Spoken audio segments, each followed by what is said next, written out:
Hi, I'm Peter Sidwell. Welcome to our kitchens here in Keswick in the Lake District. I'm here with Graham from Kendal College, who is a wine expert, and you also teach wine, don't you? Teach wine and food service at the college as well. So he teaches people to drink.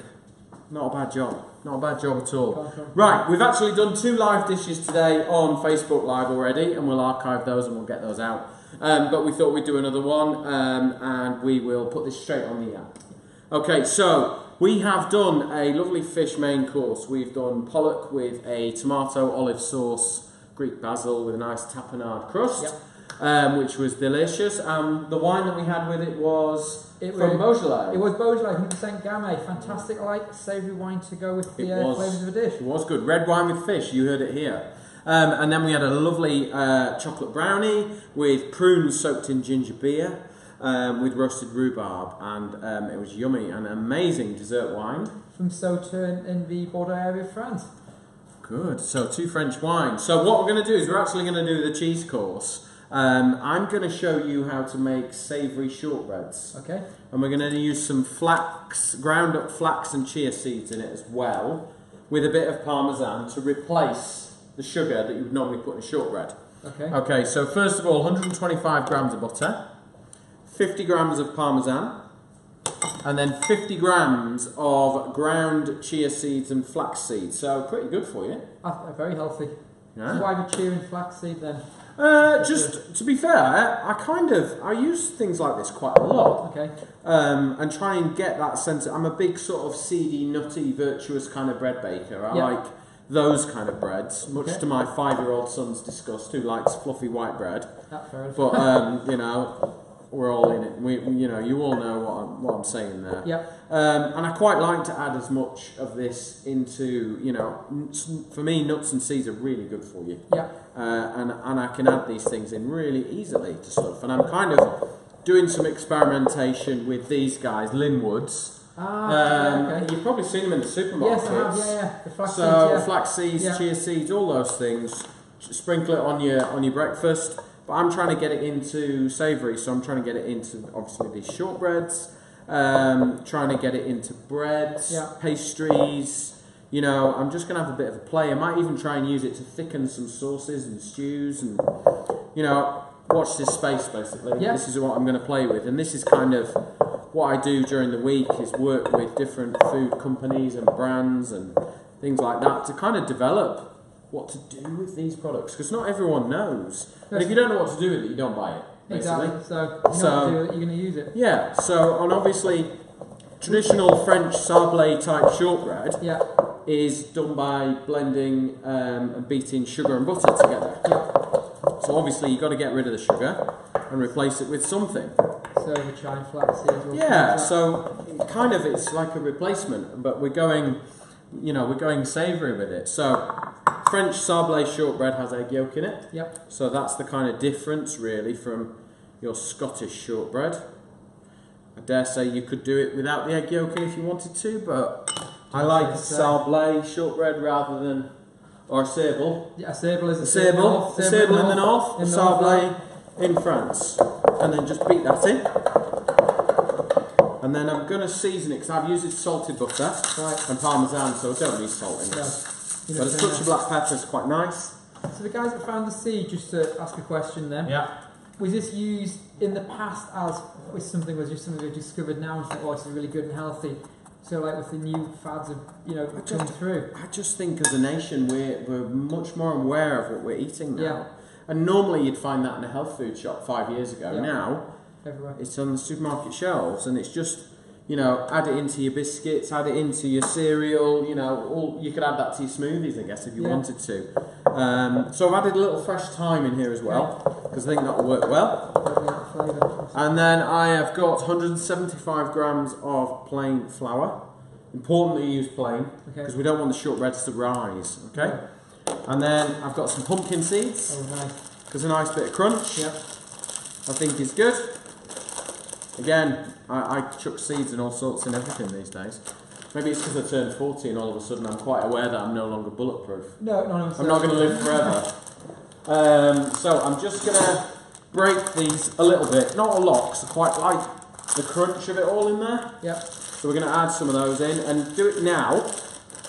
Any flavourings that you're going to add to it, add it now, because the more you mix this, the more gluten you will develop. So the the chewier the biscuit will be, instead of that nice sort of buttery, crumbly shortbread that you want. If you add it later, it's not going to work. Not really, not as well. Not as well. Not as well. So all I'm going to do is use the back of the spoon Yeah. and just mix this together. Looking good. And it will come together really quick. You could chuck all this in the food processor if you wanted to, on the mixer. Really. You're showing us old school style, Peter. Well, yeah. It's quite nice to do things by hand sometimes. Absolutely. And then the last mix is kind of done with your hand and the warmth of your hand. Yeah. And it brings it together. Whereas you can't bring it together. And I think it's that physical mixing, but also the warmth of your hand that does it. Of course, yeah. I think. Okay. So normally you would just let this rest in the fridge. And what I tend to do is... How long would you let it rest for? About half an hour. Oh, okay. Let the butter cool a bit and firm up before you slice it. Okay, so just... And you can roll it into whatever shape you desire. The French do short triangles with shortbreads, but... What are you going for? What we're going round today. Okay. There we go. Right, I'm going to pop this in the fridge.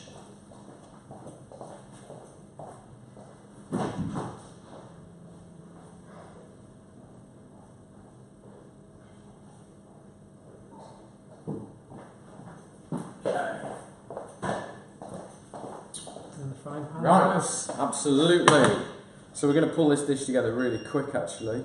So I've got some shortbread here. This one I did earlier. Yep, exactly. So all we need to do is just slice it, centimetre slices. Yep. As many as you like. This will sit in the fridge for a couple of weeks. All right. So or you can freeze it. Really easy to do.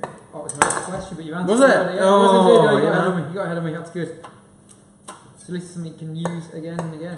Yeah, so it's just something a bit different, you know, and then straight in the oven, 150 degrees. Yeah. They'll probably take about 12 to 15 minutes, depending on how thick you actually cut them, okay? I would generally do them a couple of hours before you need them, because they need to kind of firm back up. Right. Okay, so we're going to make a dessert, sorry, not a dessert, a cheese course. But you could have it as a starter if you wanted to, but I think a cheese course is going to work really well. So I've got some nice pears here. So we're going to use the pears in two ways. Okay, we're going to do raw and we're going to do cooked. Okay, and create something a bit more interesting. So you get different balance of flavour as well by doing that. Add in some pumpkin seeds. Yeah. I'm going to add in some walnuts and we're going to roast those off while we're getting the pears ready. So a little touch of rapeseed oil, so a more buttery flavoured oil. I'm not sure I'd use olive oil for this job. And usually you know when things are, see, straight away. Straight away it's going to hot. Yeah, that's hot. So you know that the pumpkin seeds are going to start to crackle first. Yeah. And you can actually see they kind of jump out the skins. Oh, it's coming away, yeah. Yeah. And they're almost like popcorn. So I'm going to add a touch of salt. That comes through on the smell, actually. Yeah, and then a tiny little bit of honey will stick to the walnuts and the seeds. Okay. And you get that kind of sweet and salty going on. Like the popcorn. Yeah. And then the minute you do that, it kind of melts. Oh, it smells straight away. Yeah. And then I'll just pop them into here and let them cool down a little bit. And that same pan, we're going to roast our pears in. Okay, so we'll put it back on the heat. We'll turn the heat down because we don't want that to burn. And then I'm just going to take the skin off these pears. Okay. We're taking the skin off, does this take away a bit of the... well, I think... Or is it just to make sure it coats better? It just coats better, and it just allows, you know, the skin can go a bit stringy if you cook it too long. But on the raw pear, we're not going to peel that piece. No. Not at all. I suppose it has the offset in flavour and everything else. Yeah, well, we just add a bit of contrast, a bit of raw, a bit of cooked. I quite like the two textures. I think they work well. It's nice to have that crisp, clean pear flavour, but it's also really nice to have a sort of slightly sweeter, caramelised pear as well. And we're not going to fully cook these. We're just going to get get the whole thing going really. Just get a bit of warmth through it. You want them too soft either, do you? Yeah, I mean look, straight away you're getting a bit of colour off them. Yeah. So we're just going to caramelise them a little bit on one side, and then take the other pair, top it and tail it.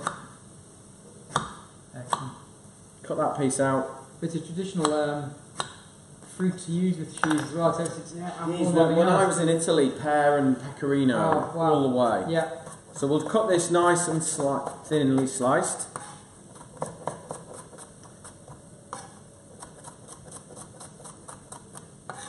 Yeah, pecorino cheese, very good as well. Yeah, I love a pecorino cheese. And you can get a wine with made by the pecorino grape variety as well. Can you? From southeastern Italy. Okay. So I've got a little bit of Wormersley vinegar here. This is a lime lavender, so it's got a floral notes to it. Okay. I'm actually going to dress this on the board. Okay. I'm not bothering with anything else. No. I'm just going to mix that up. Okay. And then I'm going to take some watercress. So a nice peppery leaf. I'm just going to mix that there. Leave that on there. Again, I have to smell some of this now. You've intrigued me. Yeah, have a taste. Wormersley vinegars, they're awesome. They've got really amazing flavours. Oh wow. So I'm going to take the pear that we've just kind of caramelised on one side. So actually, that lime really comes through. You just kind of get in that nice, have a taste. It's still raw, but you've got a bit of caramelisation on it. And I just think it's nice. It's a nice contrast. Then we start to mix it with the raw. And then we take our pumpkin seeds and our walnuts. So now we've got a really nice bit of crunch. We're starting to build a dish now. Yeah, so I can So we're going to mix all that together. So we've got something a bit more of a complete sweet, dish. sour and savoury. Where have I put my towel? It is. Over here. Anything will do. I'll do. Thank you. No problem. So we're starting to get a dish now. So I've got this lovely cheese. This is the Cheshire Cheese Company. Right. They make all kinds of different cheeses. But I've gone for, this is a medium, but it's got a bit of mustard in it. So there's a bit of warmth, and I'm thinking all this is going to work really well. English mustard or is that whole grain style? Yeah. But you can see it's kind of... That's coming through, yeah. Yeah, and I've let it warm up a bit. I mean, have a little taste. I've let it warm up so that it's you're going to get full flavour. Very creamy as well. This? Oh, yeah. Interesting. The mustard's quite subtle, it's more secondary. Yeah, which is a good thing, you know, I think that's a good thing. I think it should be secondary. And if I'm honest, all I do is just, this is a very simple dish. Very Italian, and what you're saying about with the pecorino. It's kind of very Italian, but very English. Yeah. It's an English pear, you know, it's watercress, it's all sort of simple, modest fodder, if you like. And then you mix it all up. I like it too. That's good. And then just grab it. I mean, at home I'd probably just bung this on the table as it is, but we'll do something today. But it isn't complex, and it shouldn't be complex. I think it needs to be plain simple, as you said, using simple ingredients but done well.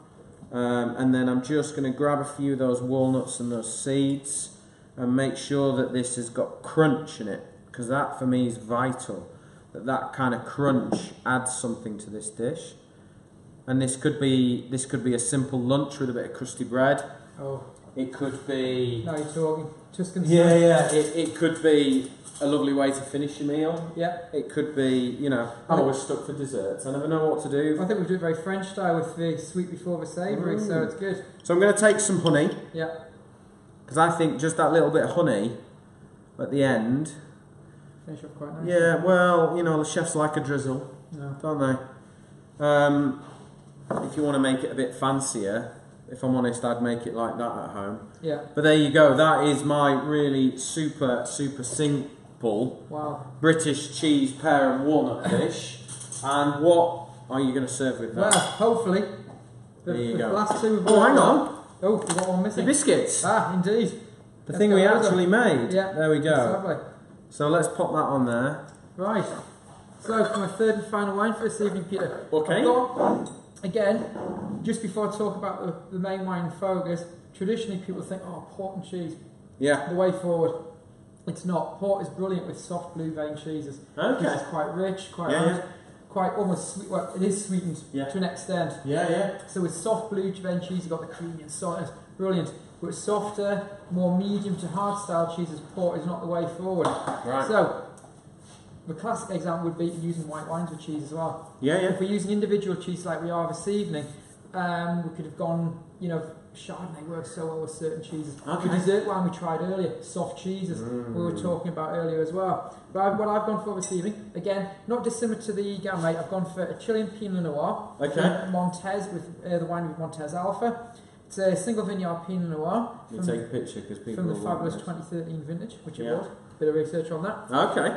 But the reason I've gone for, again, a light red, I could have gone for heavier red, but it's quite light. It is quite light. It's almost like the Gamay we had before. But the reason I've gone for this, and I think it's going to be a fantastic match, is now we know what the cheese is. It's always, it's always wary when somebody says cheese board. It's pretty vague, isn't it? It's vague and think what we're going to try, what we're going to have.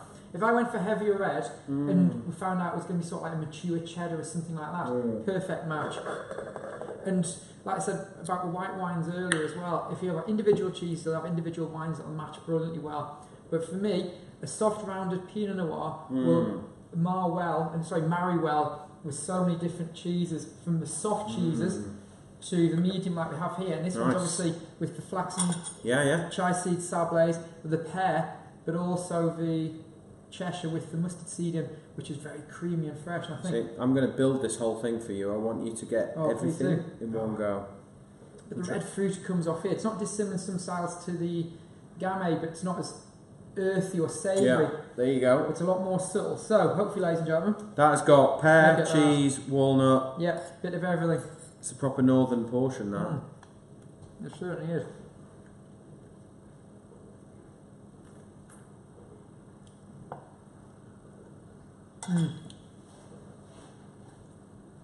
That really comes through with all the different seeds, the watercress. I mean, that sablé, you're right, it's very subtle, but it does come through, and that the seeds really work on that. But I think the honey you've put on there, the dressing, as well as the creaminess of the Cheshire and the mild crunch of the mustard seed in there, that works really well. Nice and savoury. Like that. It's about getting the balance right. It might not be every cup of tea, but again, wine's a personal thing. Go with what you like, have fun with it. That's what wine's about. It's about not necessarily getting the perfect match, but getting the match that's right for you. And I think that with this, say no more. That's all we can do. Very nice. Right. Thank you very much. We will post the wines on our Facebook page and the recipes. So if you want any more of these, please do let us know what you think. And if you enjoyed the recipes, it'd be great to know, wouldn't it? And get yourself to the Windermere Wine Shop. Absolutely, yeah. Windermere Wine Shop. Go and ask for the wines that Graham cooks, that's served with. And I'm sure they will know what you're doing. So thank you very much, and we'll see you again soon.